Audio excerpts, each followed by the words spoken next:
One of the world's most headline-grabbing prisons, Guantanamo Bay has long learnt to dodge media attacks by reporters. An RT crew gained access to check for itself on what life is really like there. Anastasia Churkina's report has been censored by Guantanamo staff. Transparency is a word repeated by U.S. officials working at Guantanamo like a mantra, by those few who are comfortable speaking on camera. You see the conditions under which the detainees live.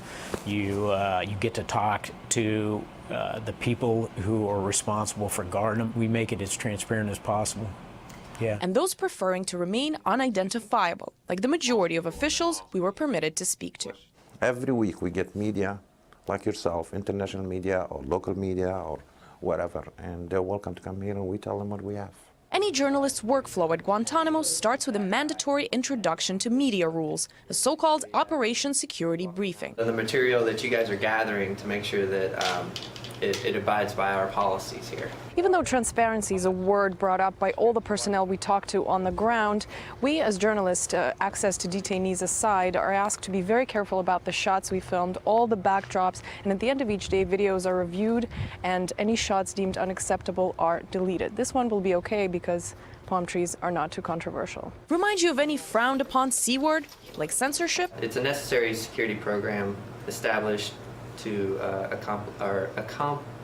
program accomplished within approved regulations, All video and audio recordings and even sketches are carefully studied. Cell phones are banned from camps. We're not supposed to put anything on Facebook or anything like that, or I'm even wary about talking about it over, anything over the phone. The said purpose of these ground rules to protect the safety and security of Gitmo operations. The detainees, you're not going to get their permission, so please try to photograph them neck down.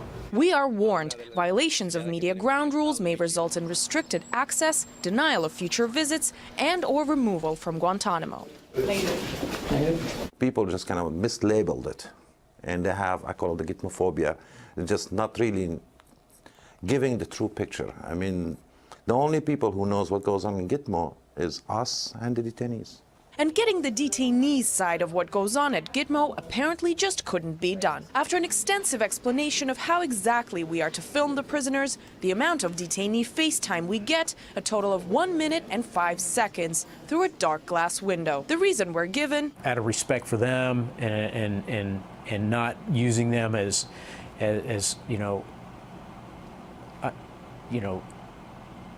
making them some kind of curiosity, on film and thing like that. We don't want to do that. Despite our requests to not even film, but at least witness more real prisoner life, a high-ranking Guantanamo admiral convinces us that we actually have a lot more access than we think. You're seeing what there is to see,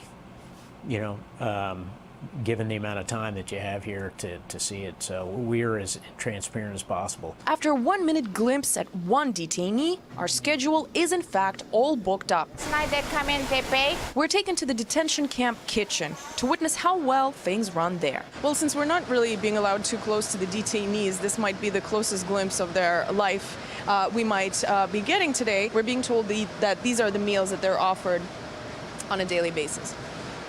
We're also taken to the only local radio station. All made up like zombies. The audience, military personnel serving at the base. Do you do any news related to the Guantanamo detention camp? Nope. Why not? I leave that to the public media because there's enough journalists over there covering that. Music, sports, and talk radio. Pure infotainment reigns here.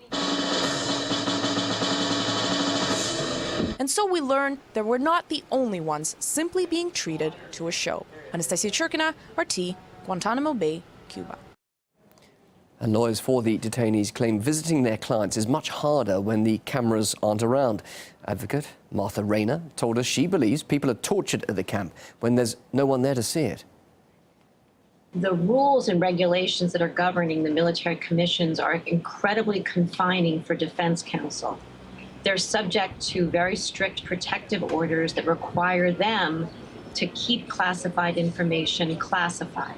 So, for example, the lawyers representing the men accused in, sort of the men now called the 9/11-5, they are seeking to disclose facts of their clients' torture to various international tribunals, and they're unable to do that, right? I mean, there's no doubt that the U.S. government engaged in torture. It's publicly known at this point, right? And they're unable to do that because they can't share what their clients have told them with these outside decision makers and fact finders. And we'll be bringing you our special series on Guantanamo Bay every week here on RT.